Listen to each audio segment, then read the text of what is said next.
Knon 89.3 FM in Dallas and Fort Worth, the voice of the people.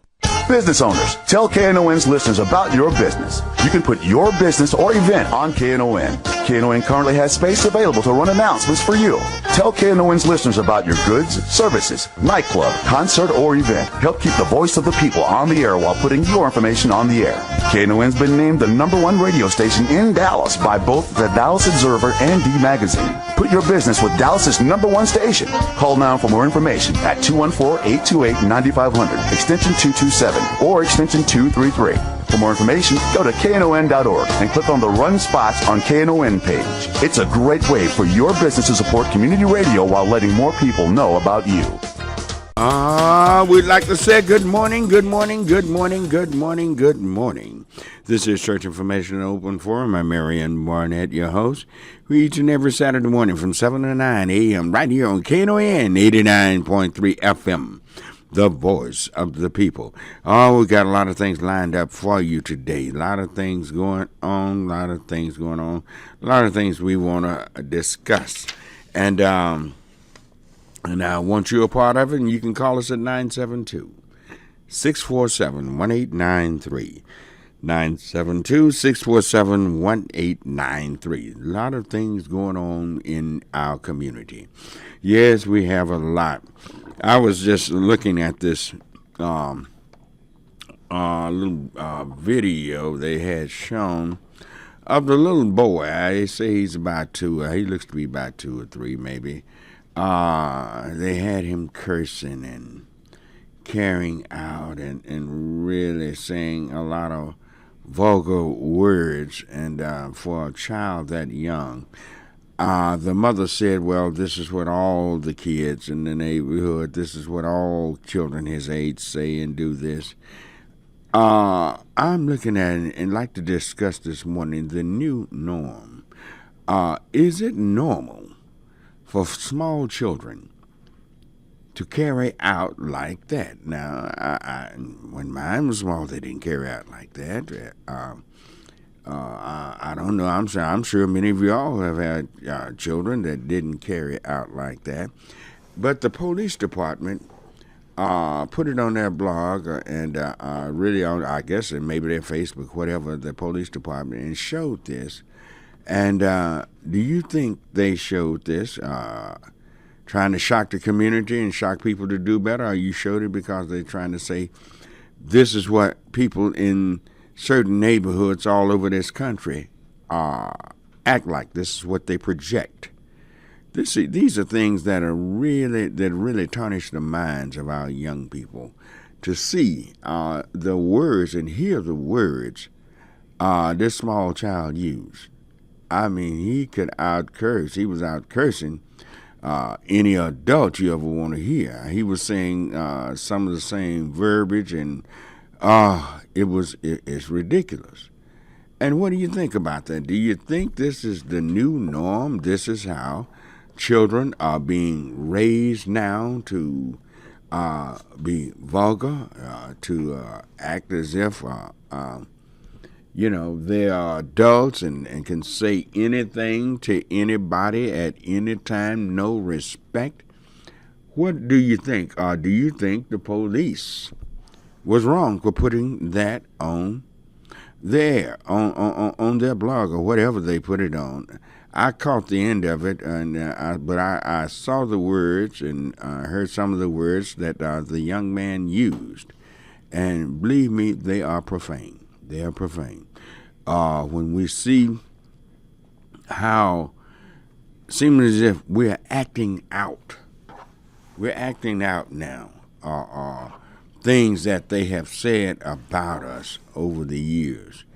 Maybe you can tell people, tell persons that they are a certain way for so long, and you can keep telling them that people will begin to act it out. Is this one of the things that's happening to us? Are we trying to act out? I'm told that the mother was 16, and I don't know. They covered her face, but I heard her talking. She sure didn't sound like a 16-year-old to me. She sounded like older, but maybe she is just 16. and she feels like, to hear her speak, that it was normal for this child to act that way. Was it normal? Is it normal? Do you think that's cute? Do you think that's something that this child can get through life with that type of profanity? Do you think that child is going to make it? Will he make it? I don't even know if he'll make it through daycare, let alone going to school. What will happen? 972-647-1893. For a few minutes, I want to talk about this. How are children being raised in this day and time?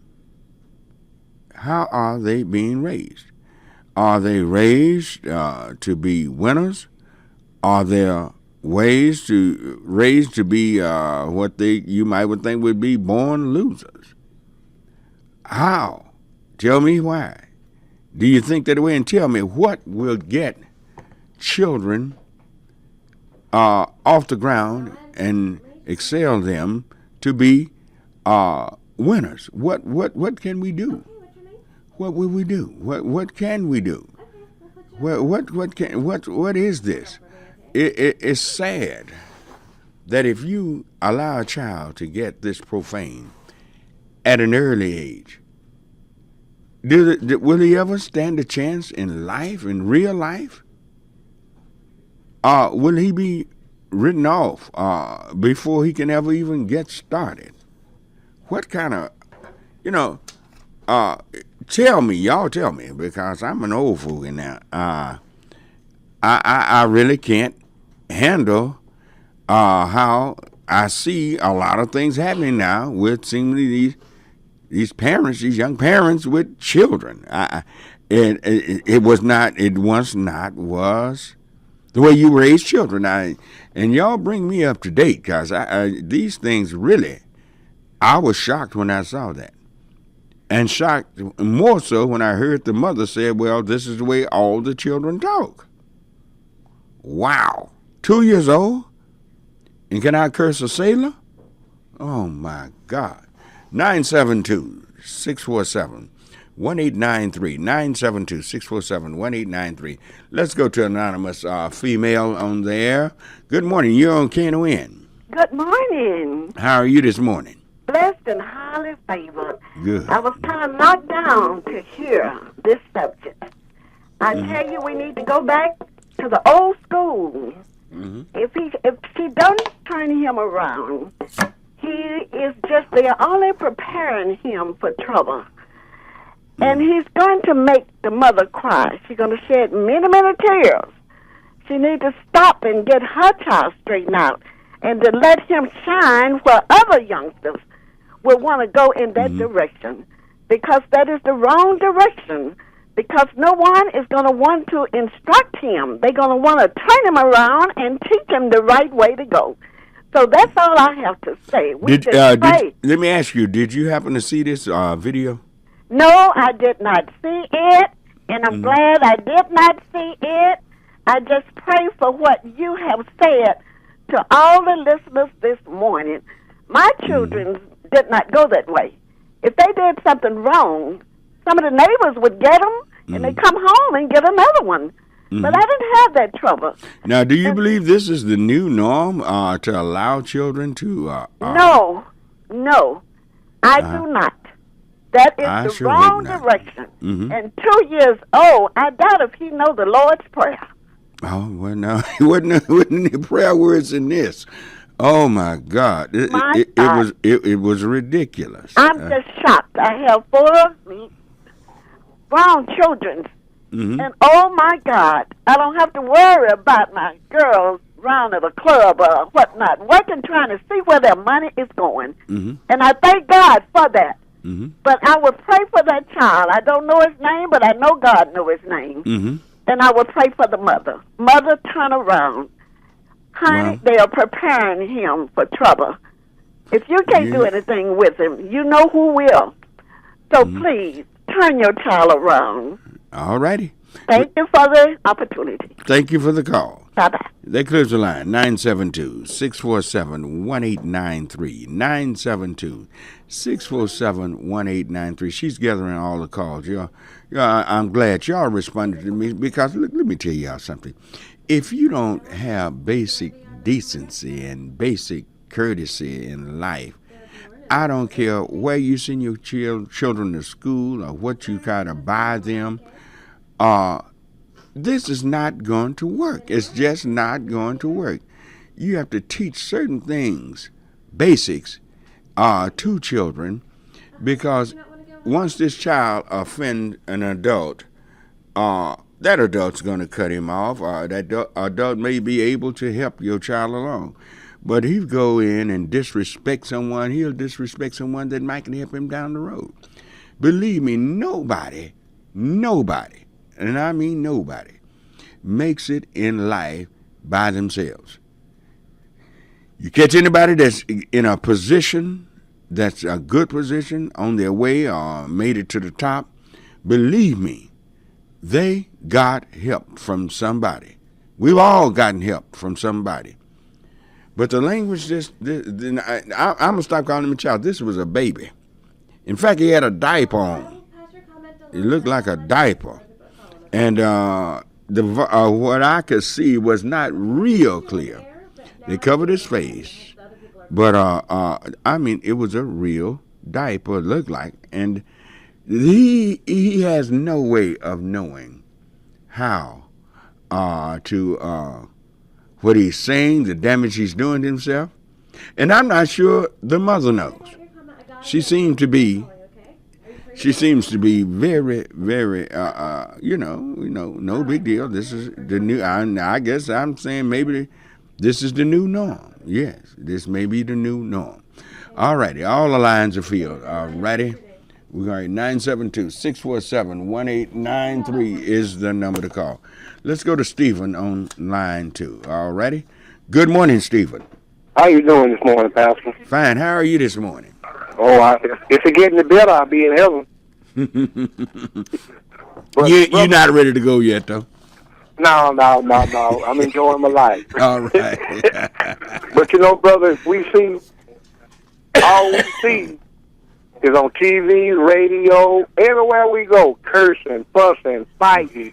And if this is what we see every day, so that's the characteristics that we take on. We see from our parents. Yeah, but this is a baby. Hey. 2 years old? What's that, a toddler? Isn't that a toddler, 2 years old? Yeah. This toddler, and it was some older people, sound like adults, was urging this little fella on. Yeah, see, but we still got to realize it might have been a toddler, but that brain is still open to learn. Yeah, and when they get here, that's what it's going to take on.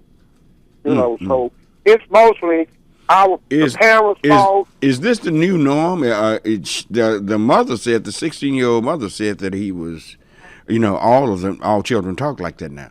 Yeah. Well, I'm going to be honest with you, brother. I walks up and down the street sometimes I hear the youngsters cussing and talking so crazy. I get scared and come on. Wow. It's terrible out here, man. Like the scriptures say, Satan has the whole world in captivity, and we are not getting, I'm not saying everywhere, but the majority of our pastors and our churches, we are not teaching sound doctrine. If we would teach sound doctrine, start calling it out. Otherwise, what I'm saying, the scripture says, don't commit fornication. Who's saying that? That's sound doctrine. Ain't nobody saying that. No. No. Or don't lie, don't do this. Ain't nobody teaching that. Yeah, people are afraid of offending people. But if the gospel offend you, you've just been offended then. Hey, I've been offended so much, but after I drunk that medicine, and it settled down and started doing work, I don't talk and act as bad as I used to. All right. Better, but I appreciate your program, brother, and keep doing what you're doing. All right. Thank you for your call. That clears the line, 972-647-1893. Let's go to line 3 and say good morning to a concerned citizen. Hello? Yes, sir. How you doing this morning? Fine. How are you? Well, I'm going to let you know what's going on. The sister set this up myself. I'm just going to tell you, the sister set it up. They did it when they said that you can't discipline your children. Their children can call the police and you can have your parents arrested. Now, however, the parents should know better and be able to see past that. Now, I had an incident the other day where I told a young person to pull their pants up. Police said that's not against the law for them to walk around with their pants hanging off their butt. I asked them, if I walk down the street butt naked, is that a law? You know, it's the same thing. I don't want to see the crack of their behind. Well, you know, let me tell you something. You have to be on top of it quickly when it comes to raising children. If you put the fear of God and put the fear of you in a child while they're still a baby, I'm talking about a small baby, he don't know anything about calling the cops or anything else at that time. But you got to put the fear of you in that child real But why early. is it not against the law for them to walk around with their pants like that? That should be mandatory. I mean, that is awful. You know, I mean, we gotta start. We've had right, councilman. Treat us right, Rev Barnet. We gotta start doing right, halfway right. Well, what was that? Councilman, was that Caraway? He tried to get a law change ordinance, and here's something about the pants, but it would be hard to get it done, huh? I'm in the suburbs. They say it is the law in Dallas. They can't walk around sagging it. Well, they sure don't enforce it. I just left. I stopped by a store on the way here every Saturday morning, and they be out there with their pants down. They sure not enforced. In fact, a squad car was sitting across the street there. So no, it's not being enforced. If it's the law in Dallas, I don't think so. They need to get that child to some concerned parents to raise the child. Cause taking the child down the wrong road might not even be age 12 or 14 away. Well, maybe she's in in a generation to say this is normal for children to act like that for this 16-year-old mother. Maybe her brain has not matured yet. You know, your brain don't fully mature until you're 25 years old. The frontal part of your brain is not even mature until you're 25. So, I don't know. But I thank you for your call, okay? All right. I tell you what, we're up against a short break, and that cleared the line at 972-647-1893, and we'll be right back. All right, we're back on Church Information and Open Forum. I'm Marion Barnett, your host. We're here each and every Saturday morning from 7 to 9 a.m. And I'm sort of, I'm puzzled. Maybe I've grown age past what's happening really with our babies in this world. For a child to curse like this and the mother say, all but say it was normal. This is ridiculous. All right, let's go to line 4 and say good morning to Sherry. All righty, good morning, Sherry. Sherry, are you there? I guess she's gone. All right, let's go to line 1 and say good morning to Jeffrey. All righty, good morning, Jeffrey. Hey there, Pastor Barnett. How you doing this morning? Fine. You doing all right? I'm doing great, sir. I won't complain. I'm enjoying your show, but Hey, don't listen to the radio. Listen to me. Okay, Pastor Barnett. Yes, sir. What I'm saying is that what we need to do is we need to recognize that babies is having babies right now, and that's it. That's the norm with a baby. But when we was coming up, when young girls had babies, what happened was that their mom took the babies and raised the babies. But now these young girls trying to raise these babies, and they still babies, and that's the problem. Could you turn your radio down a little bit? Okay, sir. Yes. All right. Well, do youngsters really know how to discipline children? Do they know how to guide children to lead them and be role models to them? Not the ones that's having babies today. No, sir. They don't even have a clue of how to raise a baby. No, sir. They don't, and that's our problem right there. And we have no one in the community that's taking an initiative to try to get some initiated to try to help these young women. And that's why these babies is doing what they're doing. Their mama is a baby and they is a baby, so we getting baby results. Well, babies they're only doing what their mama. They hear their mama cussing all day, and so that's how they learn how to cuss. Well, now, do you think this is a community thing? This happens more in certain communities than they have in other communities? Or is this just a everywhere thing, or is this? Do you think this is a cultural thing? No, it ain't cultural. It's everywhere now, Pastor Barnett, because in all nationalities, young women are having babies at age of 12 and 13 and 14 years old, and they having no direction or no sense of guidance, and half of them don't even go to church. They would get the foundation in church, but most of them won't even go to church, so they can't even get the foundation. All right. You listen to what I'm saying? So what we got to do as concerned citizens, we got to come up with something for these young babies, these young women that's having these babies, so they can go and get some information that they need. Well, what about the older women teaching the younger women? Is that not happening? That's not happening, brother. Rev Barnet, I'm a pastor of a church, and I teach that. But the older women look like they're afraid to move out of their spot, and instead of training them up like the Bible tells them, they're afraid to train them because they think they're going to lose their position. Oh, my goodness. All righty. Thank you. I thank you for your call and comment. All right, that clears the line, 972-647-1893. 972-647-1893. Let's go to Sister Johnson on line 3. All righty?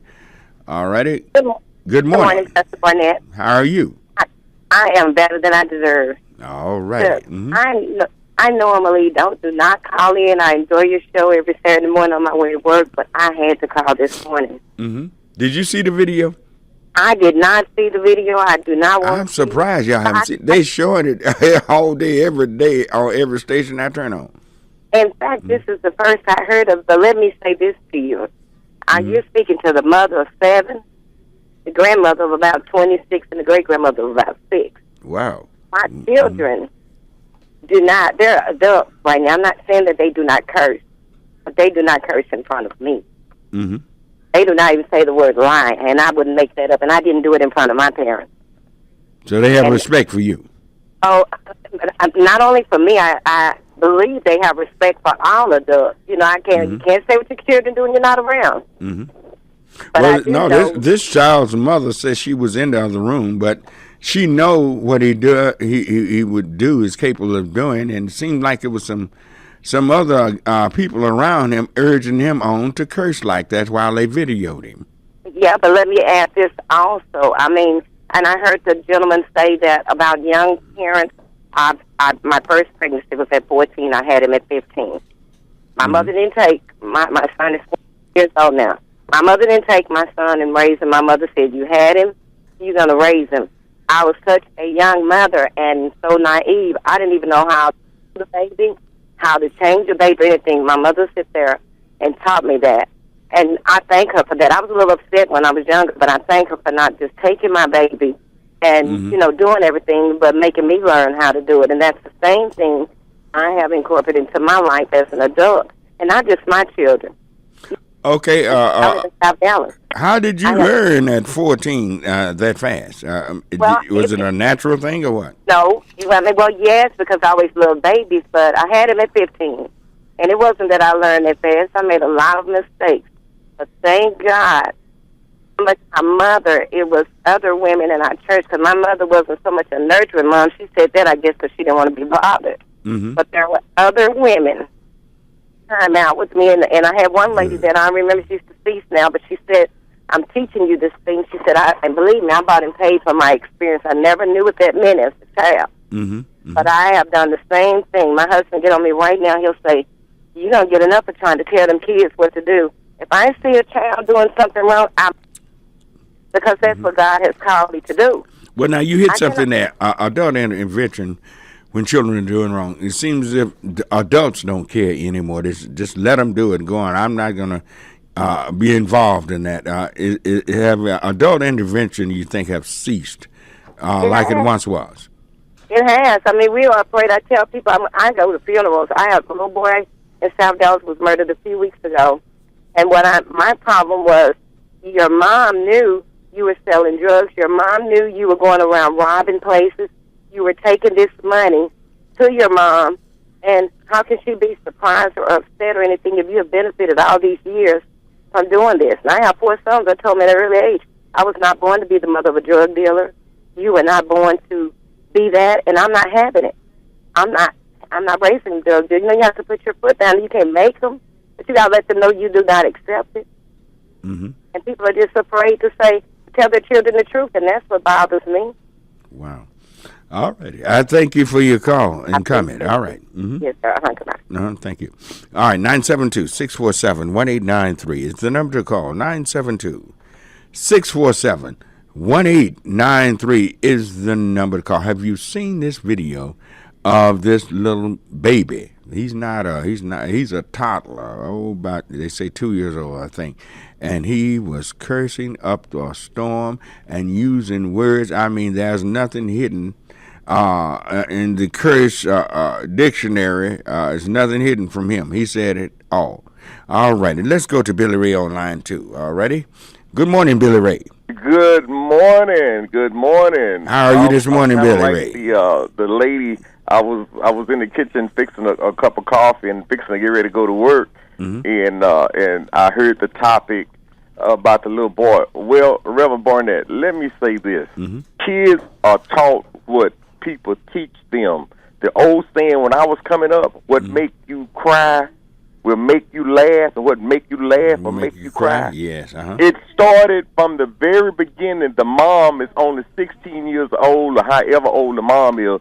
That's a problem right there, because if her parents had taught her, she probably wouldn't have had a baby that early. That's not a new thing for the kids nowadays, because people don't go around teaching their 2-year-olds the curse and all this kind of stuff. You know what I'm saying? Mm-hmm. That's not a new thing, and it has nothing to do with the neighborhoods that you come out of and all that kind of stuff. Mm-hmm. So that started from the very beginning, from the 16-year-old mom and dad. She probably doing the same thing, but the only thing that she's doing is raising him. Nowadays, when you raise kids that are that bad, sometimes you're raising your own killer. Well, these things are happening. But now, wait a minute. This is not the first generation of children having 16-year-old girls, 14-year-old girls, 12-year-old girls. This is not the first generation they've had babies. Exactly. This has happened as long as I can remember. But how many? It's the rearing of these children. I'm wondering, this new norm, are they acting out something that they've seen so much on these TV channels and here on radios and different things? No, absolutely not. Absolutely not. You know what I'm saying? Absolutely not. Not a 2-year-old. You know what I'm saying? Right. If they're going to teach a 2-year-old how to curse and all that kind of stuff, why not teach him how to be the next senator to be the president of the United States? Right. If you can learn that, you can definitely learn that. Yeah. You know what I'm saying? If you can learn how to pick up stuff like that, this could be the smartest kid in school. He's probably brilliant. You know what I'm saying? Yeah, I bet you he's brilliant. But what he's learning is what's going to really hurt him down the road. Right, but the mom is 16 years old. Ain't no telling what kind of mom she was. You know what I'm saying? With her parents, she probably was a bad child with her parents, because normally you just don't see kids. I mean, girls with 14 to 15, 16 years old with babies and teach them how to cuss like that. Now that's just not normal. Did you see the video? No, I hadn't seen it. Am I the only person? Look, they've shown it on every TV. I turned from one channel to the other when they were showing this thing. Somebody what channels is it coming on? I have direct TV, so I can get a jillion stations, and every station I turn to, including your local ones, they were showing this. And it looked like I couldn't escape it. And one other thing before I hang up, you said in the background you heard older people like in the background. Yeah. Well, that whole let's the bottom line is that whole family with that little 2-year-old. That's a dysfunctional family, because all families are not like that. They are saying something about they're acting like this because of some type of gang warfare. Something's going on in the neighborhood. But now, gang warfare don't make your 2-year-old have to curse. No. The way this No. Kids are taught, Rev Barnet, kids are taught what you teach them. That's right. Exactly. Thank you. All right. Thank you, sir. All right. That clears the line. 972-647-1893. 972-647-1893. Let's go to line 4 and say good morning to Stella. Good morning, Stella. Good morning, Rev Barnet. Fine. How are you? I am blessed and highly favored. Have you seen the video? No, but I've heard about it. Oh, and it's really disgusting to know that we have, from the start, if we don't have people teaching their children, the first thing, they don't send them to church, they don't bring them to church. They can't learn anything other than street stuff. They can't learn about God or how you're supposed to live. And young women, they can't learn anything either because they're on the streets. If their parents is on the streets, they're on the streets. Well, and then too, this is my point here. When we have children, the parents send them to church, they're calm, looking like they just walked out of a nightclub at 4:00 in the morning. Now you hit on something. I see little girls. They have little girls dressed up. Lord have mercy. It is ridiculous. And I had a pastor one time. He's gone to heaven now, but he told us to leave the children alone because children won't come to church. This is how we can get them in if we just let them come in anyway, and then we'll change them. No, you can't do that. And you're not allowed to change them. You know. So you say something to them, they up and hot, and next thing you know, your pastor calls you, leave the young women and young men alone. But in my church, they don't do that. If a young woman come to my church with these short dresses up on their thighs and these high heels, looking like they're walking on stilts, no, they can't come in there like that. What church you go to? Church of God in Christ. No, give the name of the church and the pastor. Oh, my pastor, Sam Walker. Okay. And he's over the Dallas East Lake Church of God in Christ. We love our children, and we teach them. All right. Where are you located? We're out here in Crandall. You down in Crandall? Yeah, that Kaufman County? Yes, Kaufman County. All right. Okay. And I mean, he teaches, and I heard someone say they don't teach the Bible anymore. That's all we teach is Bible. We're not money begging. We're not begging for money. You know, we're teaching the people. We letting them know God loves them. We're living in the last days, and God loves us. And that's why He came. He sent His Son here so we could be free and go back to heaven. We have eternal life. But you can't have that and living on the streets like these people do. Wow. Everybody done turn away from God, and it is true about some of the church. Are you a mother? You know, yes. How many children do you have? I got 2 here. Okay. Yes. Were 2 you strict? grandchildren here in my home. Were you strict on your children? Very. Okay. Very. Okay. Yeah, coming out of Church of God in Christ. Yes, I can believe that. Yeah. Yeah. So okay. we have to teach these children. But that 2-year-old child, I went in a home. I've been doing nursing work for 47 years, and I went in a home, and there was this little child walking around with cigarettes, and he was talking so. When I went back to the agency, I told them, don't send me to that house anymore. It was so vexed in there. You know, People just ain't living right. And it's no black couple. You should have went back in there and prayed in the house. I prayed in the house. Yeah. And when I walked out, I prayed from the house. Okay. But I told agency I couldn't go in there because I can't stand cigarettes. Yeah. So, okay. Anyway, that was my comment. It was just ridiculous to have someone that young that's letting her child do that. She didn't know any better herself. Right. That's why the baby's doing it. Right. Because the mother don't know any better. And her parents it comes down from generation to generation. All this stuff. All right. Thank you. Thank you for your call and comment. You want to take a break or which one you want to do? All right. 2 minutes. Got 2 minutes? All righty. Let's go with Jackie on line 1. All righty. Good morning, Jackie. Good morning. How are you this morning? I'm quite blessed, thank you. Go right ahead. I was just saying, okay, so I'm a young mother of 5. I have 5 kids, but my kids are all grown and gone or whatever. And yeah, my mom did help me raise my kids, but I did it for the most by myself. And I wanted to say that you can always blame that on the parents and the grandparents, because I want to say, like, I would think my kids are the worst kids, but whenever I go to school, you know, I would always have that motherly look, you know, like, hey, I better not come, because I was a single parent raising my kids. So I better not come to school and you're showing out.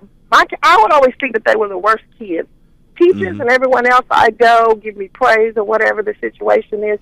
You didn't go up there saying that I know my children didn't do that. No, I mean, because I know every parent to me knows their kid, know what their kid is capable of. If you don't, then there is a problem. You know, I have twins, and I can tell you just by the way they talk which one is which. Even though people say they're identical, they're not. So my thing is that, yeah, they grew up and they did whatever they, you know, needed to do, and my girls are in, you know, doing quite well for themselves. My son, on the other hand, he knew he went. Both of my sons have went to prison. I tell you what, will you hang on the line, Jackie? Hang on the line. We're going to take a short break. I'd like to talk to you. Okay? All right. Okay. I tell you, we're taking a short break, and we'll be right back. All right, we're back on Church Information and Open Forum, and you can reach us at 972-647-1893. Let's go back to line one and say, see if Jackie is still there. Jackie, you still holding? Yes. All righty. Now, you say you have two sons, right? Yes, and both have been to prison, and my sons know. They knew right from wrong. But even when they went to prison and got the charges and everything, everyone was like totally shocked. What? So what they do when they're not around you is if my son came right now, you would think he's smart and intelligent and yada, yada, yada. But, you know, what they do when they're not around you, it's not about how they were raised, because my kids was raised really well, I thought. Were there any men in their lives? Yes. Who was a father, grandfather, or uncle, or somebody? The uncle, grandfather, the dad wasn't in the life until later on in the years. But my sons did everything that, I mean, I know that there's probably the feeling of my dad wasn't here, or my dad, yada, yada, yada, whatever the situation may have been. However, I don't even think that because, I mean, there was a community. I'm from a small town, actually. Okay. I'm from a small town. Where are you from? I'm from Palestine. Palestine? All right, down in Anderson County. There you go. Yeah, James Smith is listening right now. You know James? Yes. All right. I just wonder, because I see so many little boys in families where their mother, and she have her daughters, but she have little boys too.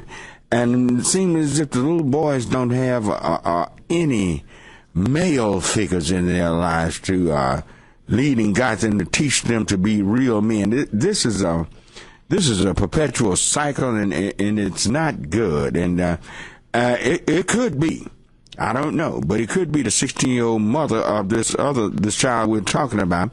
Maybe she didn't have a strong male figure in her life to teach her that's not the way children should act. Anybody should act the way this child was cursing. So, but thank you for your call, Jackie. You're welcome. That clears the line, 972-647-1893, 972-647-1893. Let's go to Mr. Steen. Mr. Ike Steen is on line 3. All righty. Good morning, Ike. Good morning. How you doing? Fine. How are you this morning?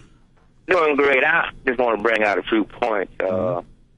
One thing is, if the child is 2 and the mother is 16, that means she was around 14 when she had this child. And most 14-year-olds are not mature enough to raise kids. So, and like the caller said a little while ago. Now, who said this? And this might not be her first child.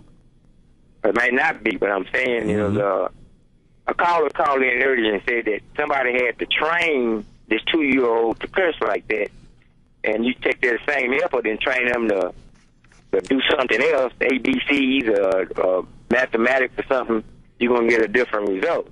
Now, as we face reality here, my grandmother and probably a lot of people that's listening, grandmothers and grandfathers, married at the age of 14. Right. 13. And you're right. When we were kids, if you go back and trace our grandparents, your grandmama was probably 12, 13, 14 years old when she got married. And she probably married a man 24 years old. Older. So, yeah. So I'm saying, I'm not saying that's right, but I'm saying is we can't get thrown all. We got to get on our job of training these kids. It's the training process. Now, if you read the papers and you look at the media, now all of a sudden this is a big issue with this baby cursing. Well, Eric Holder, which is the Attorney General, just got all over every school district in the nation just about saying y'all are over prosecuting these kids. Y'all sending kids, putting them in the system for truancy and little small stuff that happen at school where the principal should take care of it, but the police department and the criminal justice system, he's getting on them, he's scolding them for this. That's a mess they call zero tolerance. Right. That really was there to get our kids, really. And put them in the system. So now you got Wendy Davis, who just said if she wins as governor, she's going to put some money into the school system to train teachers better and for better education. See, the problem here is this baby has been educated the wrong way. Nothing wrong with the baby. Nope. Baby, it look like the mother both. If the mother don't think there's something wrong with the kid cursing, then she has been miseducated. Right. So that's our problem. So we need to focus on trying to get people on the right track because too many people are off the right track. We got preachers off track. We got police departments off track. The government is off track. So if we can focus on that and not let the media throw something negative at us and we overplay our hand trying to scold our young people because, we got our kids not going in the right direction, then we need to put out a better effort and do a better job. Because everybody's kids are not like this. They show one kid that's cursing and doing all this, but I'm pretty sure you got some kids that's smart and high IQ and doing great. These kind of kids don't make the media. But they're like our young men. If one of them shoot, kill, or rape somebody, they make front page. When I'm graduating from college, they make the unemployment list. So God bless you and have a great day. All righty, thank you. All right. That clears the line. 972-647-1893. 972-647-1893. Let's go to line 2 and say good morning to Lynn. All righty. Good morning, Lynn. Lynn? All right. Lynn, going once, going twice. All righty, these ladies called in, but they don't hold long. Let's go to line 4 and say good morning to Sherry. All righty, good morning, Sherry. Hello? They're calling, but they're not holding. You have to be patient with us. 972-647-1893. Reverend Moss on 1. All righty. All right. Good morning, Rev Barnet. Good morning, Rev. How are you doing this morning? I'm trying to talk with you. Oh, that's good. That's good. Yeah, hey, that's a good topic, You you and I come from the old school. Right. Well, we had grandmas, grandpas, aunts and uncles. Yeah. Deacons and missionaries. And back in those days, when you went to church, you had deacons was a role model for the children. Well, you had so many men around. There was as many men around for guidance as there were women. It's just, you had deacons, you had uncles, you had men in the church that weren't deacons. That they all were family men, had families working, and right. Things you just took for granted. This is the way life was supposed to be, having men there to correct these youngsters. They get out of hand. You didn't get out of hand because some man was going to be around to put the little young boys back into place. And that's right. Let me ask you a question. That's missing now. Okay. Let me ask you a question. Okay, you can raise your children and discipline them and put fear in them at home. But when they get, I heard a young lady talking a while ago that you never know what they're going to do when they're not at home. But I think if enough fear in them from you and you train them up to fear of God. Mm-hmm. You know, and I don't think that whether they're at home or away from home, they're not going to do certain things. Well, here's what I really believe. I think if that parent would visit their schools as often as they possibly can. There you go. Go to that school.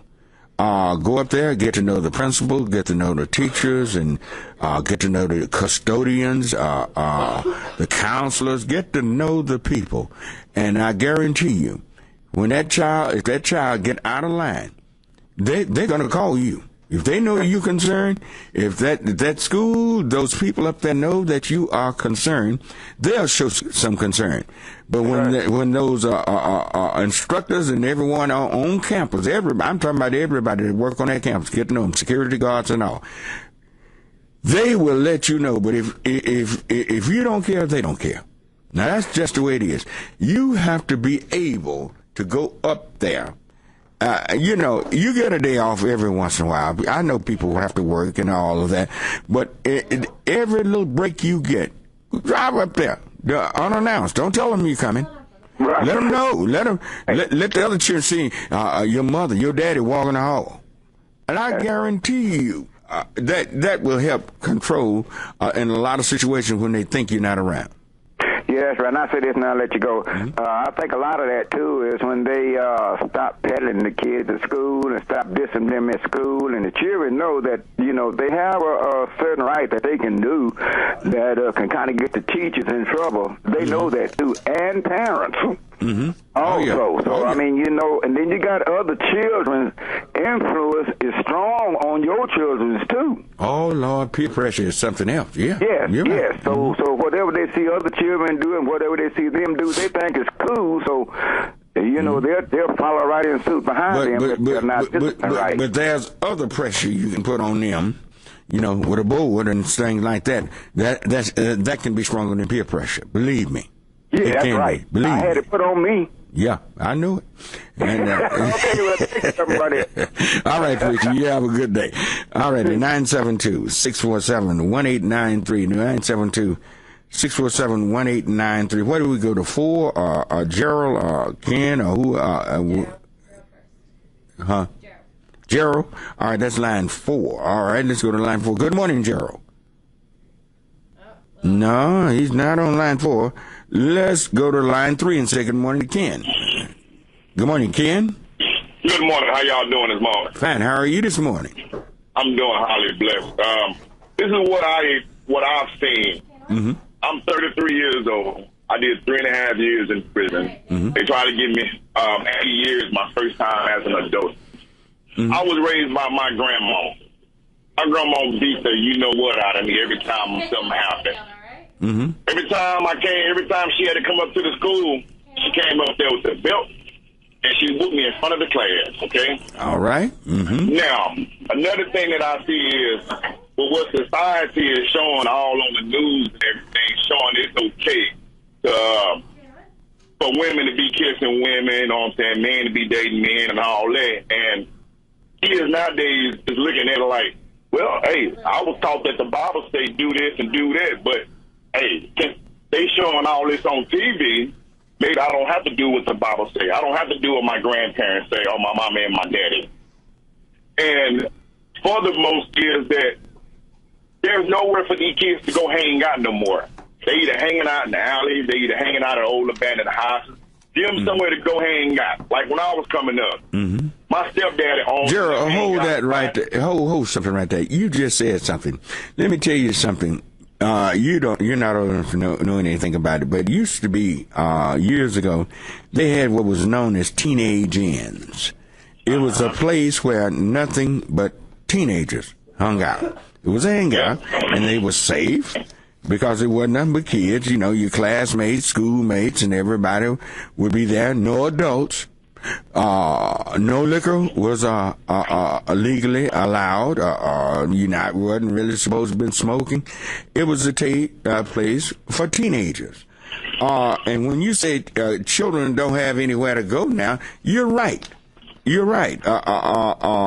Where do they hang now? What skating rinks or something? Where do teenagers go now? Yeah, most of them hang out. I mean, anywhere they can hang out, at a house, or I mean, last time that I checked that. Does it be any supervision at that house? No, it doesn't be any supervision. And like I say, my stepdad owned the spot when I was coming up. Mm-hmm. On the Saturdays, Friday nights and Saturdays, yeah, the big old dance floor with a jukebox. All the kids come there, hang out. Yeah, that's what the teenage inn was. Yeah, big jukebox and dancing. Up until about 11 o'clock. Mm-hmm. And the parents would have to drop them off. Mm-hmm. And if you didn't have no parent out there to pick you up, then he had a security guard that would take you to your house. You know what I'm saying? Mm-hmm. Just to make sure that the kids were safe. Right. Boy, that was good. Mm-hmm. Yeah, and that was good. I got a nephew now. My nephew is 9 years old. The school called about 3 weeks ago saying we don't know what's wrong with him. He done already had 2 fights today. Okay, but if you look at the 2 fights that he had was the 2 guys that he done went and told the teacher and told the principal about that was bullying him. That's the ones he caught. He caught them one by one and wore them out. Is that right? So so now guess what? They don't bully him no more. Oh, okay. All right. That's a good thing. That's a good thing. And your uncle was, your stepfather seemed like a real good man, a great man. Yeah, he was. Where was this? What city was this in Beaumont, Texas. Beaumont, Texas. How old are you? Sir. I am 33. You know Chris Vaughn? I know a whole bunch of faces. I ain't been back home. Well, now, you and Chris are close to the same age. He's my son-in-law from Beaumont. Yeah. I grew up there, and when I went down, I didn't want to go back because Beaumont, the way the city is and the way the government is down there, they want to keep you down. Okay. But what I get paid up here to do real good, they want to pay you about $8 an hour down there. They want to try to keep you down. Yeah. I can understand that. And what the problem is that I see every time I go down there, when you ride through the north end or the south end or the Palo Alto area, why does the road still look like crap? Why is they building up the mall area around the west end? Those are the black areas of Beaumont? Yes, sir. And the white area is west of I-10. Yeah. Why you want to keep that area built up? Put something over here in the hood. Why you? That's the way I look at it. Well, the same thing going down everywhere, and until we stand up and take this thing on, it will continue. I thank you for your call and comment. Let's close the line 972-647-1893. Liv, do I have Neil? Do I have time for another? You know, I tell you what, y'all hang on the line. Y'all 972-647-1893. Y'all hang on the line, and we'll take a short break, and we'll be back for hour number 2. Here we go.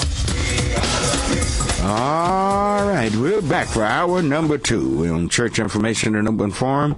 I'm Marion Barnett, your host, and Neil is producing. And you can reach us at 972-647-1893. We got callers on this particular subject we're on now. But later on, in just a few moments, we're going to be hearing from Reverend Ron Wright and Miss Tia Hambrick. We got something we need to discuss and let people know what's going on. It's dealing with the Dallas area Rapid Transit is one of these organizations, but no, City of Rockwall. So we will be dealing with that in just a second. But let me get those callers that are on the line, lines are filled with those, and give them a chance to respond. Let's go to 2 and say good morning to Lily already. Good morning, Lily. Good morning, Rev Barnet. Fine. How are you this morning? I'm doing fine. I just want to say real briefly to let you know that I appreciate the tickets that I got to go to the Kurt Franklin brunch. Mm-hmm. That was really, really nice, and it came at a time that I do income tax. Okay. So at the time I talked to you before I got a little tax office in Pleasant Grove. Okay. But anyway, it came at a time that I kind of needed a breather. Did you enjoy yourself? I thoroughly enjoyed myself, and my T-shirt, my mug, and everything that I got. I appreciate it. You didn't really have to compensate me for the donation that I gave, but I thank you because you did. Okay, thank you. Thank you for the donation. concerning this issue that you're talking about, I find that a lot of that cursing comes from inner frustration. Sometimes I think... a 2-year-old? No, not the 2-year-old. I'm talking about the parents. The parents. Okay. But, you know, the kids are going to respond to what they see around in the household. You can tell just as good what goes on in the household by the way the kids who go to church or wherever else, because they're going to emulate whatever's going on in that household. Okay. Now, I was a young mother myself. I got married at 17, had my first baby at 17, but I also received Christ as my personal Savior at age 6. Oh, okay. So I was rooted and grounded in the Lord Jesus Christ. Even though I was young, getting married, and I made my friends respect my children. I told them certain things I don't talk about in front of my children. Certain things I don't say, even though I would curse myself. I just wouldn't curse in front of my children. You know, and I made my friends respect my children. I didn't allow them to come and drink around my children. They had to go in the back room somewhere. They didn't just sit. But nowadays they let the kids sit. They be drinking, smoking, and everything else, cursing and everything else. They let the kids sit around, all that type of thing. Yeah. Another thing is that sometimes as a woman myself, we as women black women are very frustrated sometimes because we don't have a husband or we don't have a boyfriend or somebody that wants to come in and try to help us, you know, with our children and everything. If anything, you know, for the most part, the males in our life come and take more than they give in a relationship. Well, now, and you going somewhere? Oh Lord, I wish I had another hour just to deal with this relationship. And I was just not enough. But dealing with relationships. Why is this hard for seemingly some women to sustain a good relationship? What is it? Why is it men just seems in most cases look like just about all of them they'll come in and hit and move on. What's going on with that? To me, a lot of men, you know, want to come in and use you. You know what I'm saying? Well, if you don't allow yourself to be used, can they do it? No. And they just gonna move on to somebody else that they can manipulate and use. You know, because a lot of times you meet men, I'm single now myself, I've been divorced for 5 years, and I've married 42. From getting married at 17. But a lot of men nowadays are just different. You know, they meet you, what you do, what kind of work you do, how much money you make. You know, but what you got to bring to the table? How much money you make? And this and usually they don't bring anything. That's what I'm saying.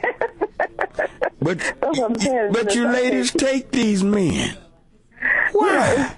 It's because there's not that much out there, and some nobody like being lonely. Some nobody like being by themselves. Even they're just tired of being lonely, so they'll take the first thing come along. Sometimes they just get desperate because it's just, you know, either they in prison or they're gay. Yeah, you got a point there. Yeah. Sometimes you just grab hold thinking that maybe you can change the person. No, and that don't happen. That don't happen. If they don't want to be changed, they don't be changed. No. But you know what the Bible says? One can put 1,000 at flight, and two can put 10,000. I don't know why we can't get into these black relationship marriages and try to have something. Well, don't worry. We're gonna work on that on this show. I keep saying that and keep trying to always get sidetracked, but we're gonna work on that.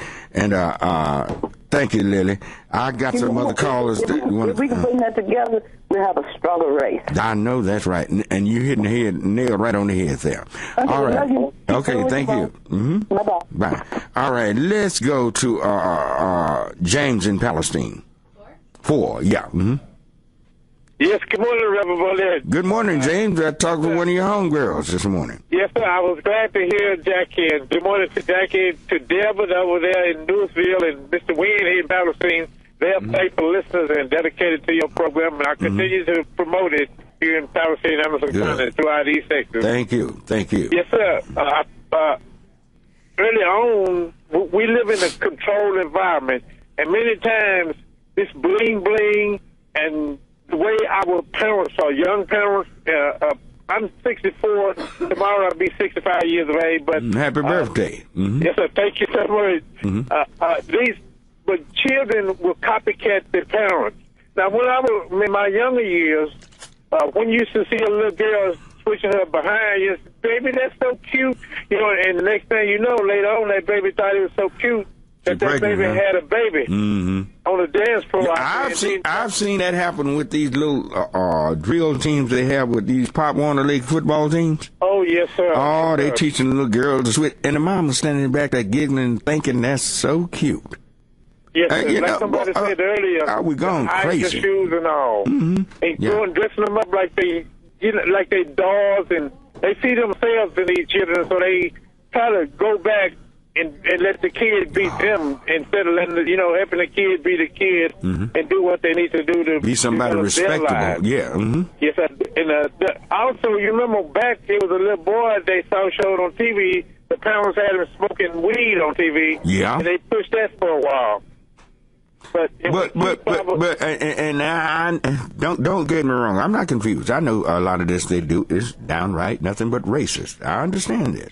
Yeah. They're trying to point the finger at certain people, certain communities, and different things. I understand this, but I'm still worried.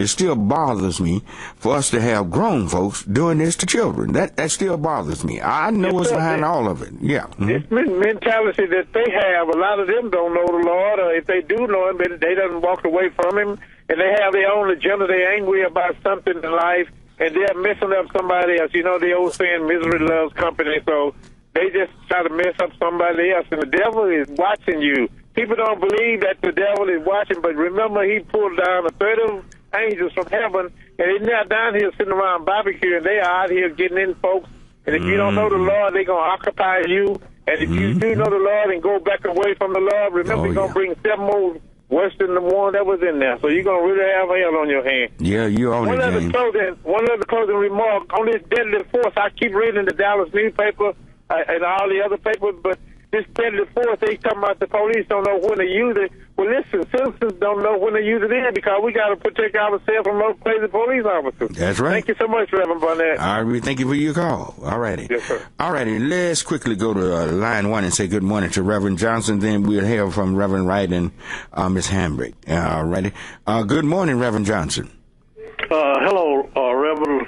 How are you this morning? I'm doing fine. Well, I class it as the R&B syndrome. Okay, what is that? R&B, no reverence for God, no fear of the belt. Yeah, you're right about that. But I don't think there's a belt to be put on them because I was listening to this mother saying that all children talk like this. What in the world is that? She's in a world that believes all the children, 2-year-olds are just cussing up a storm and, all of this and egged on by adults and everything. That's the new norm out here? Well, she's probably lost too. Oh, damn mercy. Because, you and I are about the same age. We used to be around together with that were on... saying that what is Dennis or whatever it was. Oh, on Sang, where is it? On Zings. Oh yeah. Okay. Yeah. I'm 72 years old. No, we ain't the same age now. I'm not that old. I'm old. No, I'm not that old. But go right ahead. Well, I just turned 72 in November, and I've never been to prison. No, I haven't either. And it seems like that has become a badge of honor. Yeah. All these young people you meet have done time in prison. There's nothing wrong with making a mistake, but it seems like, I don't know, we just got too many people with prison records, and they don't have the intestinal fortitude to really go strong and go hard at it to rid yourself of that record and do great things in life. There are a lot of people been to prison that's doing great things, but everybody don't have that intestinal fortitude to do that. Right. So stay away from it. Well, back when I was raised up on the farm, and my everybody, children then, everybody, just one person didn't raise a child. Everybody, you was afraid to go out and do anything because it would get back to your mom and dad, and that R&B syndrome. That your mother and them had a fear of God, and you had a fear of the belt. Yeah. I don't know. Maybe there's no more belt being used today. I don't know what's going on. Well, that's one reason why. When they started using the belt, the discrimination thing started up where the other race didn't want the black teachers whooping their children. Right.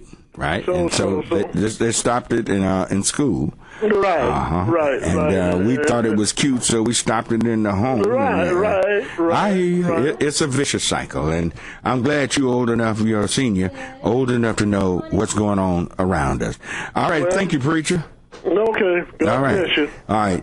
972-647-1893. But right now, let's go to line 3 and say good morning to Reverend Ron Wright and Miss Tia Hambake. Reverend Wright, you there? Yes, sir. Good morning. All right. Miss Hambake there? Yes, sir. All righty. Okay. Y'all tell us what's going on. What's happening? Well, Pastor, good morning. Man, you got the issue there again as usual. About us raising our kids. I don't think we carried away from the belt. When the government came in our house trying to tell us how to raise our kids. No. I didn't get. They had them same laws when mine growing up. I ain't getting about no government. Because they be glad to see the government when it comes to me. Oh my God, they be glad to see the police show up. Because if they done messed up and as soon as I find it out, I'm on top of it. Oh no, they'd like to see the FBI or somebody. The kids started to call 911, and it scared a lot of parents, and so that's what part of us not doing what we need to do. But anyway, about 7 or 8 months ago, a young lady by the name of Tia Hambrick, who's on the phone, National Guard, Air Force Reserve military young lady. Okay. A veteran. Veteran worked for the city of Rockwall as a code enforcement, code enforcement. I think Rockwall was shocked because when they hired her, they had no idea she was African American because of her beautiful voice. Okay. And that kind of intimidated them. And we know, you and I know the history of Rockwall, Texas. That's right. Okay. On the lake. Yeah, she was ready to go to a reserve training for 6 weeks or 7 weeks or so, and the city of Rockwall tried to fire her.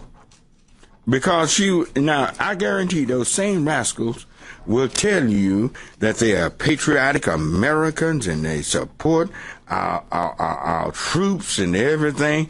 And here's a young lady that has to go to training like they have to do every year in the reserves, and they wanted to get rid of her?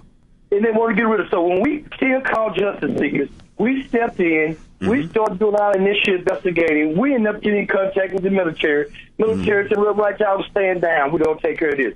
They're not going to fire. But what they ended up doing is when she got through and got ready to come back to Rockwall, they changed her job and gave her another position in the municipal courts. And I'm getting ready to let Tia come in. Well, now, was this position she got, was it a comfortable position? Was it a lower?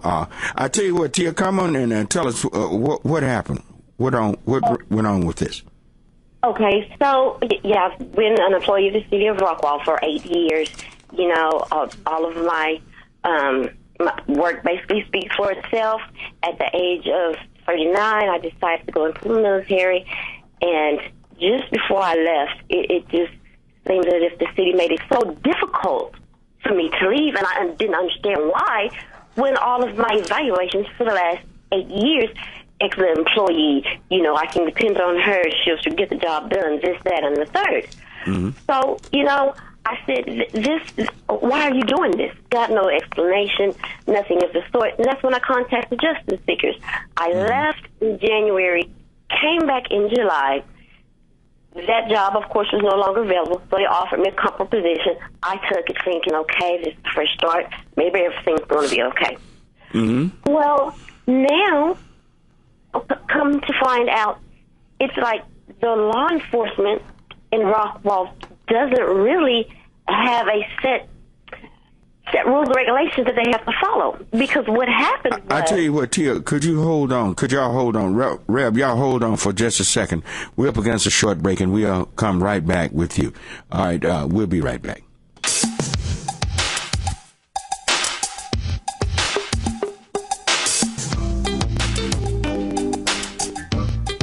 All right, we're back on Church Information and Open Forum, and you can call us at 972-647-1893. Let's go back to the line. Where were they on line 3? Reverend Ron Wright and Miss Tia Hambick. You all there? Yes, sir. Yes, sir. Okay. All right, Tia, you were explaining to us what was happening. You were going to serve your country in the reserves. Is that correct? Right, the National Guard went and did that, was gone about 7 months, came back, they offered me a new position. I took it, been back now for several months, you know, not thinking anything was wrong until here recently, I'm sitting at work and Sheriff's Department calls me to tell me there's a warrant for my arrest. I thought it was a joke. I just bust out laughing. I said, now, who called you and said it's a warrant for your arrest? Who called you? Sheriff's Department. Sheriff's Department, yes. Let me break it down, Pastor. On December 20th, Tia was going to a thrift store, which is owned by the city of Rockwall. One of the city councilmen owned that thrift store. As she was getting out of her car, she stepped and liked to step on a cell phone. She picked the cell phone up, threw it in her car because the thrift store was getting ready to close, run into the thrift store for about 20 minutes or so, and got what she needed. As she was coming out, she realized she had that cell phone. Looked over the park lot from a distance, she saw 4 white men. Well, she didn't, and this is 8 o'clock at night, she didn't feel... She wasn't going to approach them. Not herself, a black female. So she went down the street and got one of her men friends, a friend of hers, and brought him back. And as she brought him back, she sent him over to the men. She don't know what took place after that. But what happened was the young man went over and said, who lost their telephone? They said, one of the guys said, I did. He made a couple of statements that he probably should have made teasingly, but they gave him the phone back, and the guy said, everything all right, fine, everything is fine. The next day, Rockwall Police Department got a call of a suspicious person. This suspicious person was the same gentleman who said he lost his phone, and he was hanging Christmas lights. When the police got there to question him about his suspicious, he told the police, while you're here, I need to talk to you about something else. So the police didn't check to see if he was legitimate or if he had warrants or anything. He immediately listened to the story. So you can imagine the words that came out of his mouth talking about who took his telephone. Right. Go file a complaint with the police department. Here's a gentleman that got his phone back within an hour after he lost the phone. He lied and said he had a Bluetooth on his phone, and if he did that, he would have known his phone was gone. But they brought his phone back. He lied about that. And the young man took him the phone where these 4 men were in this car, right? Took the phone right back. She sent it back to him. So he got his telephone. No calls, no phone. This young lady, Tia owns those smartphones. You know how expensive those phones is. Her kids got smartphones. What would she need with this little trashy phone she found? But at any rate, the sheriff's department automatically put a warrant out for her arrest for theft of a telephone. But he's got his phone. He got his phone. Mm-hmm.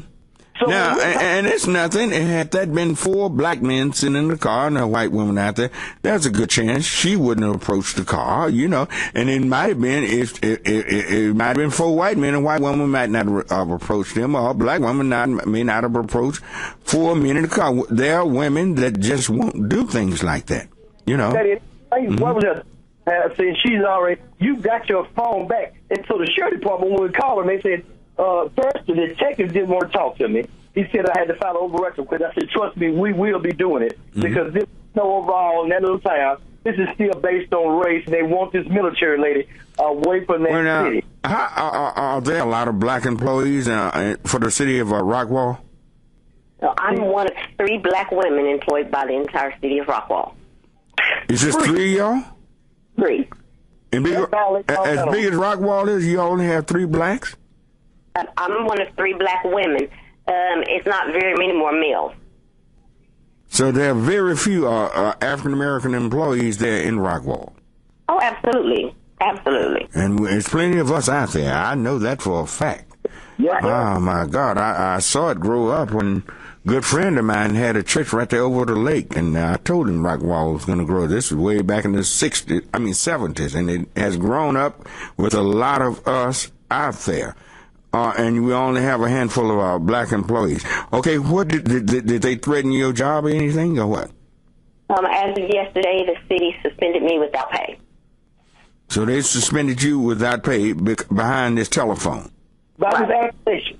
That's what we call it. I called the police department. The sheriff department, they said, I called the sheriff department. They said the police department filed charges. I talked to the police, the detective said, I can't, I don't want to talk to you. Did you talk to the young lady to ask her? We're talking about a lady that has no criminal background, a military lady. You mean to tell me as a detective, you couldn't go and talk to her? And there are three sides to every story. Her side, his side, the truth. You mean to tell me you could do it? He didn't want to talk to me. He got all upset. So they hung up the phone. Did they arrest you? No, they asked to come in. I thought you said it was a warrant for her arrest. Yes, it is. But they didn't arrest her. They wanted to turn herself in. They want her to go down and turn herself in. Yeah, but they know where she is. Oh, and they know where I work. They know I'm sitting right there in municipal court, and no one's talked to me. I received no documentation, no notice to appear in court. I've not received anything. I don't know who this guy is. He knows who I am. He went and got my information. Let me tell you how I got that information. When the lawyer asked the district attorney, well, how did y'all get the information in the first place? This guy walked back into that thrift store, and because this young lady used her credit card, the people at that thrift store gave her information to this guy. Well, that's wrong there. And we're going to shut that. To give out your credit card information, that's a lawsuit within itself. How did she? Yeah, we're definitely going to get that one, and they were wrong for doing it. So anyway, we get in touch with the district attorney's office. The lawyer says the law, and the comment I made from you, Pastor, is the comment that the district attorney told the lawyer that the gentleman walked into that thrift store and they gave that information up. When we called the thrift store and asked what their policy was, they said they didn't do that. When they found out that it was Justice Siggers on the phone, the woman and the gentleman, one of our paralegals, said, "Is Reverend Wright?" She told, "I know this is about you on the phone." So she never called back. We never called her back, but we will be attacking that thrift store legally because they violated her civil rights, and we're going to get a federal lawyer to file the charges again. Well, now, answer me this. What's going on with this arrest warrant? They know where you are. They know who you are. They have a warrant, but nobody's coming to arrest you. Right. What I was told was that because it's national NCIC, if you're caught driving by anyone in any state, then it's their right. They can pick you up and take you to jail. Okay, but why would they wait till you're driving? How come it's something wrong with this whole deal? It's the sheriff and the police department know where you are, know what's going on, but they won't touch you. Something is wrong. I think that we're going to get it now that they know that she's got us involved. They don't want to go do it because, after all, they know it's a petty. This is a misdemeanor, and actually, in no other city do I know of. If you can go, I can go and tell the police somebody stole my phone that I got sitting in my hand right now, and they would go put a warrant out for her. What district attorney would dare embarrass themselves and do something like that? And that, if this wasn't a black woman, we wouldn't be going through this. I tell you what I think they're trying to do. They're trying to avoid a lawsuit themselves. I think they're hopefully, the Dallas County or Dallas Police Department or one of the other surrounding counties will stop her and arrest her, and the egg won't be on their face. I think this is what's happening. You need to be careful, because if this is a national arrest warrant out anywhere you get stopped, you will be arrested. But these birds here is trying to make sure that they're not caught in that trap or in that trick, because they know they don't really have anything on you. They want you out of that job. They don't want you working there. This racist city needs to be exposed. Rev, are you planning a press conference or anything? We're planning a press conference, and you're exactly right. When we talked to the district attorney, they kept going back and forth, lying and contradicting themselves. And so you're right about that. They don't want to pick up, but they know this is a misdemeanor warrant. First of all, it's like all of us. If we don't pay our ticket, you got a national pickup on a misdemeanor warrant. I've never heard of that before. On only in this little redneck town, and we're gonna fix that. But why would you? This girl is gonna lose her military career behind it, and the military is standing down right now, saying let them do what they're gonna do, and then we're gonna investigate. But we're gonna bring the Justice Department in and everybody else here. I'm gonna do a press conference, Pastor, but I'm looking and I gotta talk to Chief. We're gonna do this press conference in Rockwall because Dallas is going through this thing with the Dallas Cowboy football player, and we don't want to tie him up. We want them to be able to go ahead and investigate what we're working on while we're doing our press conference. When they leave there, they can start doing their investigative work, and they can't do it if we have a press conference here in Dallas. They got to drive way to Rockwall. So we're going to figure out where can we, and I'm going to talk with the attorney, where can we do a press conference there in Rockwall, and we're going to bring the truth down and say, this is ridiculous, and this city owes this young lady, and they need to pay for what they've done. Okay. Do you have to go back to a military camp anytime soon? I do, actually. Drill weekend comes up in about 2 weeks. So are they going to allow you to come if this thing has not been settled? Or what are they going to? What is the military going to? You don't really want to mess up with the military. Right, which is why I wanted to give them a heads up and let them know exactly what was wrong. What I was told was be vigilant about it, go after it, and then once all these charges have been dismissed, then I need to go and get the record expunged. Because I'm due to come up for security clearance, and there's no way that will be issued if there's an active warrant out for me. Wow. Oh, man, have mercy. All righty. I tell you what, Reverend Wright and I will be talking throughout the week on this whole thing. We're going to do everything we can to make sure that you are treated fairly and treated right, because you returned the phone. You would not going to give it to those fellas or those birds over there in car, because they know telling what they will try. But anyway, we want to make sure that we're going to expose these people to make sure everybody know to be careful out there in Rockwall and watch where you spend your money. That's one of the main things. Watch where you spend your money. All righty, thank you, Rev. All right, Pastor. We'll be in touch, and we'll let you know what the press conference is going to be on. Okay. And keep you in the loop. Okay, then. All right. Thank you. All right. Thank you. That was Reverend Ron Wright and Miss Hambick about the situation out in Rockwall, Texas. All righty. 972-647-1893 is the number to call. 972-647-1893. Where are we? Let me see which one is next. Let's just start at line 1 and go across. Okay. Okay. All righty. Good morning, Reverend Jefferson. Are you still there?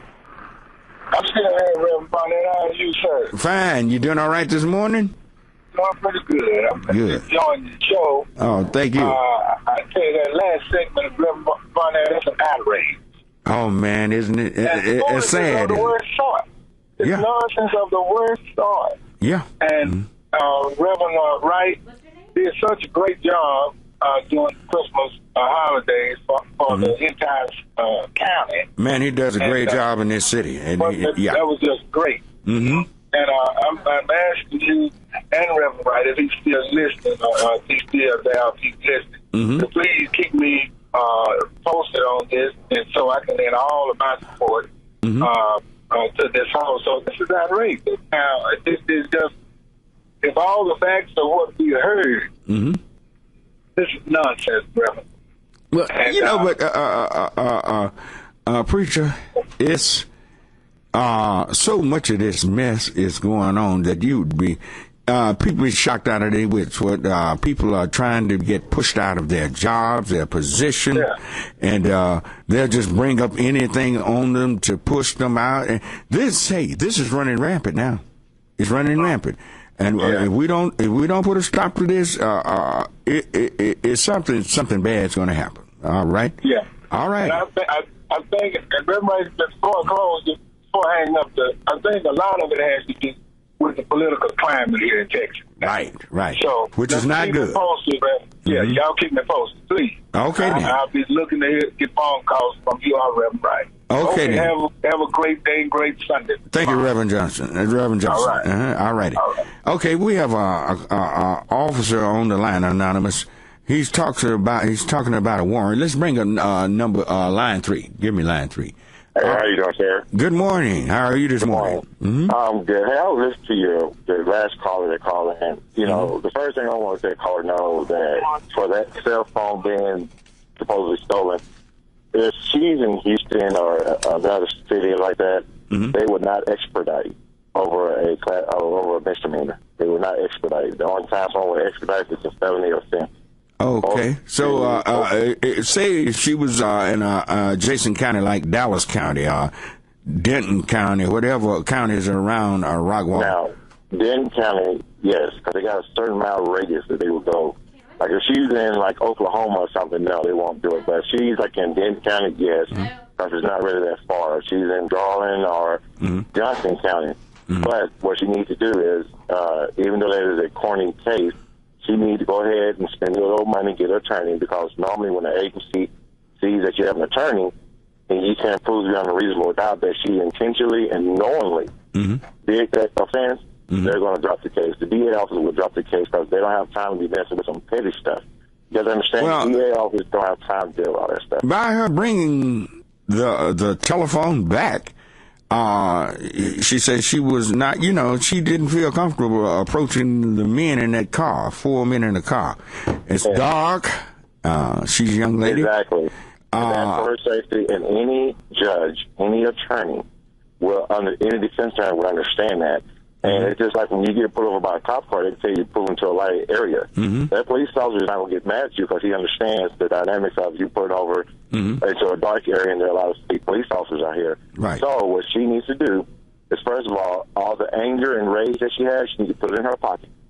Go in there with common sense, show that she has show her education. She's a military child, a woman, so she understands the document. Right. So once they go in there and show this is what happened, this is what happened, you know what, they're going to look at this and say, you know what, we're going to dismiss that because they're not going to waste their time on something like that. Will this be on her permanent record? No, because once they dismiss that, because they're going to understand the lady was going to get a phone back or whatever, but no, it would not. Once they dismiss it, it's dismissed from her records.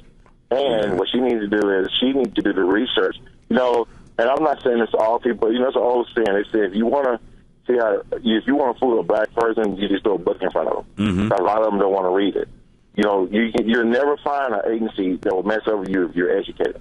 If you got common sense and you know what you're talking about, it's equal. But we have to understand there's a lot of agencies play off of people's ignorance. It's what you don't know about the law. Okay. And what you don't know about the law, that's what screws you up. So I heard the whole thing on the radio, and I know she's frustrated. What she needs to do is make sure when she goes into the DA's office, have to speak to the DA and investigator. And if she don't feel comfortable dealing with the investigator there, go to Dallas County investigator. Why deal with Dallas County? Why won't they arrest her? They say there's a warrant out for her, and they know where she works. She's there every day. Well, let me explain it to you, okay? Now, whenever you have a corny case like that, you don't want to be the one to say, well, I'll bring her in. And, even if she was to go to Mesquite or Garland, she can get arrested. That's not a problem. Because as police officers, we don't look at what happened. We look at the warrant. When the judge issued that warrant, that's our job to go pick you up. We're just a middleman. But they don't want that egg on their face. They kind of don't want the egg on their face, but what she really needs to do is really be careful. Don't be speaking to these little towns. Right. Because some of these little towns really don't care if you got a half of a warrant. It's a warrant. They'll bring you in.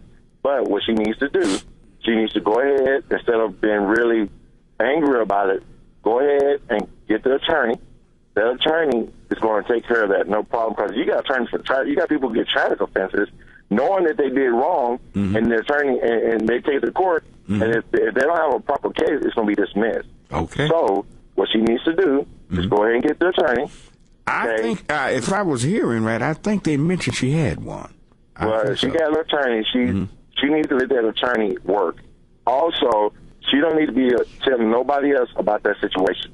Okay. Why? Because you're giving them all the information to go against you. Okay. I know she's frustrated, but she needs to sit back, and I'm sure the attorney has already told her, ma'am, let me do my job. Let me do what I'm supposed to do. Okay. That way, when it goes to court, there's no element of surprise. Because like I said, you don't know what people are trying to do to you. Okay. So Just put information on that, okay? All righty.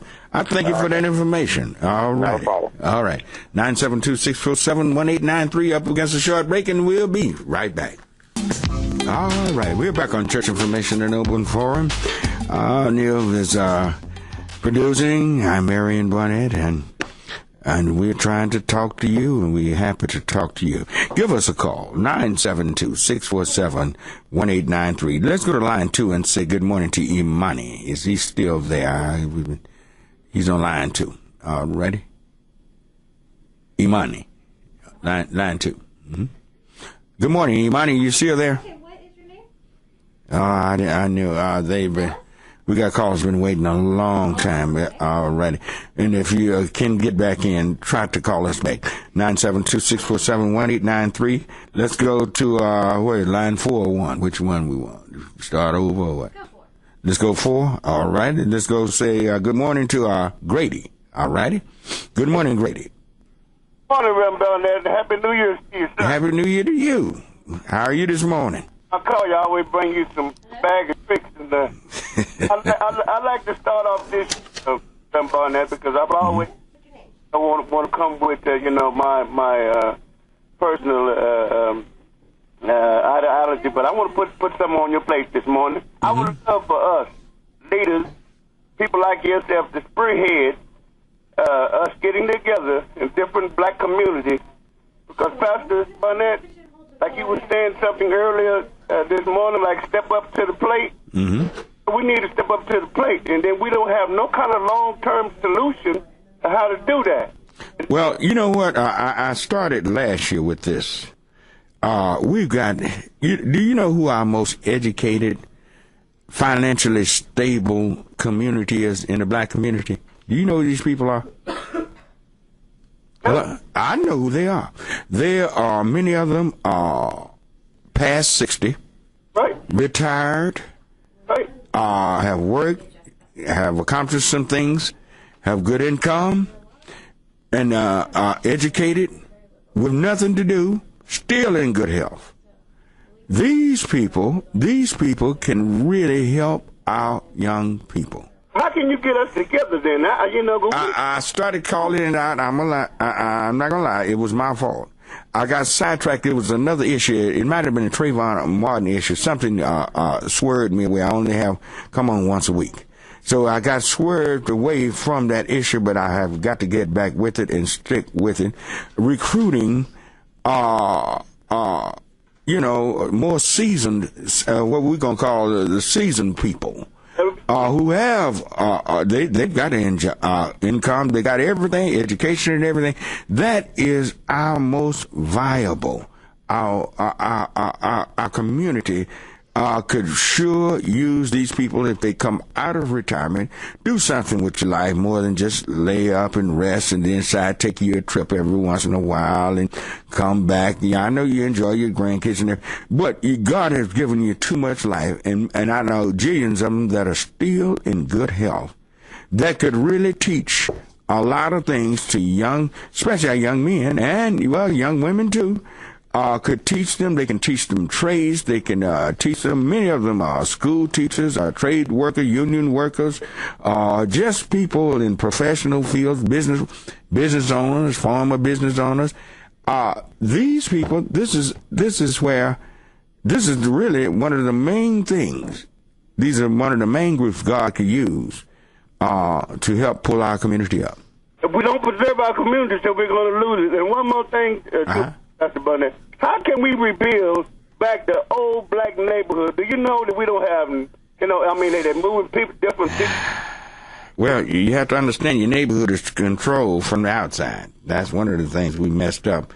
They are scattering on purpose, putting them in areas that they are foreign to. It's just until we get in control of our own community, until we can get control of our own minds, we can't control anything else. And we need to seek out how we can control our own minds and getting people back into doing things that we should do in order to get our our community back, because once we get our community back, we can build businesses of our own, build things in our own, and do business with ourselves and hire our own people and have a real great society in our own neighborhood.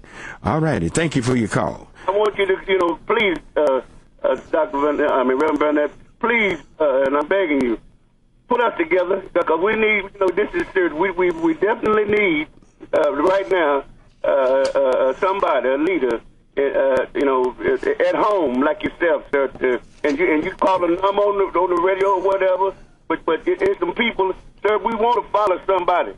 Well, we certainly going to try. We're going to try, okay? Thank you, sir. All right. 972-647-1893 is the number to call. Let's go to, who came on? Sherry or Phyllis first? Which one was that? Sherry. Let's go to Phyllis on line 3 then. All right. Good morning, Phyllis. You there? Good morning, Reverend. How are you? Fine. How are you this morning? I'm doing good. Happy New Year. Happy New Year to you. Mm-hmm. I'm actually driving right now, so I'm not going to hold you long, but I did hear the commentary with the young lady that had the issue with the rock wall. Mm-hmm. I just wanted to let her know, as a former paralegal, if she has an attorney, one of the things you want to do when you have an attorney is to check Martindale Hubble. You can go to Martindale Hubble on Google, and what you want to do is you want to choose an attorney that's competent, because not all attorneys are created equal. Right. Mm-hmm. And once you get the attorney's bar number, which is easily accessible through the Texas Bar Association or whatever state they are licensed in, you can actually go to the local county and research some cases that they have actually sat and represented to see if they actually are bulldogs, quote unquote, or if they're just going to be lackadaisical in handling your case. So if I could give any advice to anyone who's actually... Would you give that name again? Yes. You can go to Google, do a Google search, and it's called Martindale, M-A-R-T as in Tom, I-N-D-A-L-E, Hubble. I think it's H-U-B-B-L-E. Martindale Hubble, okay. Yes, sir. And you can find the cream of the crop on Martindale Hubble. They are not cheap, but they do work on behalf of the client. Well, she has a lot at stake. She can lose a military career, lose a job, and just behind nothing, her whole life could be turned upside down. Exactly, and that's what this attack from the enemy, because let's call it what it is. This attack from the enemy has done, and is purpose to do in her life. Right. See, this whole thing is, I'm here from California. I moved here 9 years too long ago, okay? And I am not used to this at all. This segregation and racism in the South has just absolutely blown me away. I listened to the previous caller, who's the police officer, and he made a quote. He made a comment that stated that, any reasonable officer would know that if you did not want to pull over in a dark space or a dark place, that would be reasonable. Well, that happened to me. And I had a big fallout with Frisco PD all the way up to the mayor's office, and they just totally ignored me. I went to the mayor, I went to the city planner, I went to the chief, I went to the lieutenant, and I told the sergeant off and also the officer, and yet nothing was done. In the state of Texas, which is a very good old boy state, it's not what you know, it's who you know. And for a city, going back to the young lady situation, for a city the size of Rockwall, only to have a handful of black women and a handful of black men working in the city, that denotes something on that city. That let you know something's wrong. Exactly. All right. Yes, and so for the lack of knowledge, we certainly do perish. All I could just say is for her to protect herself and also stop talking about the incident as well, protect her interests because they're protecting theirs. Okay, then. Thank you, Phyllis. All right. Thank you. Bye. That clears the line, 972-647-1893. Let's go to Sherry, all righty? She's gone? All right, let's go to Billy on line 1. Good morning, Billy. You there? Yes, sir. Go right here, sir. How you doing today, sir? Fine. You doing all right? Yes, you're doing. Ever since I've been in the state of Texas, listening to you've been doing a good job. Thank you. We had a lot more of that. All right. Thank you, sir. I hope that young lady is listening. Two things. First, she didn't steal the phone. She found it. Right. That's the first thing. The next thing is she need to get that store who gave out her information. Oh, yeah. She needs to make sure she get them. And then the next thing is you already know about the city of Rockwall. The state of Texas is the whole state. You can go in all these little towns, but Rockwall is a rotten slave. It's been that way ever since I come in here in 80. Is that right? Yes, sir. Now, let me share something with her. She better be careful with that military, because if the military didn't step up to the bat, if somebody in her unit don't like her now, and she have to cover her own self back there, because normally the military would step up. See, so okay. have to be normally, very you said normally the military would help see that she get proper representation, correct? Right. That's right. And so she have to be very careful right there. But let me share something with you. Ever since Justice Thomas wrote off affirmative action, we've been going backwards. Right. And we have lost the fight. Right. I hear people up in Palestine, they still trying to hold the fight. But up in our area, people seem to be lackadaisical when it comes to issues that happen to us. Yeah. And so what we have to do is, I know we trust God, and but he said, obey yourself by the law of the land. Right. Well, we need godly folk in office. That's so that right. We can. But God is not going to come down here and do it. He's with us. He strengthens us and give us wisdom and courage to go do it ourselves. And that's right. All that other is really just a cop out. I'm just about out of time, and I thank you for your call. All right. That closes the line, 972-647-1893. Let's go to our job line and say good morning to Mr. Greg Barber. Those who are hanging on the line, hang there. We might be able to get to you, but I can't promise. Good morning, Greg. Good morning, Rev Barnet. Fine. How are you this morning? Doing fine. Great. Are there any jobs out there? There are awesome jobs out here this morning on our SAT job line. That's Solutions and Actions Today job line, brought to you every Saturday morning at 7 a.m. here on 89.3, the voice of the people. This morning on the job line, we have Cummins Allison is looking for a field service technician. They're asking you to send your resumes to ISBELLW at CumminsAllison.com. That's ISBELLW at CUMMINS Allison ALLISON.com. Gamesco Auto Insurance is looking for customer service representatives asking you to apply online at www.gamesco.HUA.HRSmart.com. Once again, the web address is www.GAINSCO.HUA.HRSmart.com. Grubbs Infinity is looking for warehouse personnel. They're asking you to apply online at www.grubbsemployment.com. Once again, that web address is www.grubbsemployment.com. Honeywell is looking for a warehouse worker. They're asking you to apply online at www.careers@honeywell.com. Once again, that web address is www.careers@honeywell.com. Eaton is looking for a production technician. They will be holding a recruitment open warehouse from January the 10th and 11th today from 3 to 6 p.m. Their address is 637 Westport Parkway, Suite 200, Grapevine, Texas. Once again, as Eaton will be holding recruitment open warehouse today from 3 p.m. to 6 p.m. That will be at 637 Westport Parkway, Suite 200, Grapevine, Texas. If you are a child-loving, patient, and energetic individual with a right to work in the daycare setting, the number for inquiry is 972-290-4995. Once again, if you are a child-loving, patient, and energetic individual and would like to work in the daycare setting, the number for inquiry is 972-290-4995. You are a person affected by addiction and need assistance with their recovery efforts, or an ex-offender trying to make their transition back to mainstream society and need assistance with job search. The number for inquiry is 214-634-2722. Once again, if you are a person affected by addiction and need assistance with their recovery efforts, or an ex-offender trying to make the transition back to mainstream society and need assistance with job search, the number for inquiry is 214-634-2722. Today is a good day if you look for a job to find one. Today is a good day if you look for a job to find one.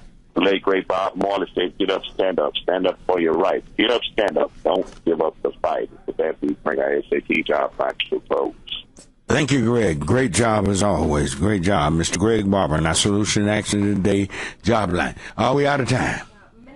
Got a minute and a half. Let's see if we can get Imani on. Let's see if we can get him in. Imani? Yes, sir. Go right ahead. Yeah, I got about a minute. Yeah. Thank you and your station, because I was with a bunch of your politicians, your black ones, your Africans, Americans, whatever you call them. Yeah. Negroes. They are selling you out, brother. I know you think this is Imani's chicken little saying the sky's falling. No, well, we've already seen pieces fall, big pieces. Yeah. Well, they selling you out. That's why I'm not on these boards and stuff. And that's why sometimes I can't get into your show. Sometimes I think somebody's keeping me out, but whatever it is, they are selling you out, and I'm with them in the meetings, and I'm watching them do it to you. This is genocide by design. They really want to destroy us. They have no need for us anymore. So we got to get up and do something for ourselves, and these preachers and politicians and people are selling us out. And these people getting these grant money, too, Rev Barnet. Right. In any case I would, they tried to get me, said they'll sell out. A lot of times they drop money on the floor and told me to pick it up. They are trying to sell us out. I'm just not the sellout kind. All righty. Thank you. We thank you. All righty. Got to get out of here. Got to run. I'm the senior pastor of Heavenly Joy Church. We're located at Bruton and Masters here in the city of Dallas. Service again at 11 o'clock on Sunday mornings, 9:30 Sunday school, Bible study Wednesdays at 7 o'clock. So come by and see us. I'm Marion Barnett, Neil been producing. Got to run. And y'all have a wonderful, wonderful week. May the Lord bless you. Bye-bye. KNON 89.3 FM in Dallas and Fort Worth, the voice of the people. Business owners, tell KNON's listeners about your business. You can put your business or event on KNON. KNON currently has space available to run announcements for you. Tell KNON's listeners about your goods, services, nightclub, concert, or event. Help keep the voice of the people on the air while putting your information on the air. KNON's been named the #1 radio station in Dallas by both the Dallas Observer and D Magazine. Put your business with Dallas's #1 station. Call now for more information at 214-828-9500, extension 227, or extension 233. For more information, go to KNON.org and click on the Run Spots on KNON page. It's a great way for your business to support community radio while letting more people know about you.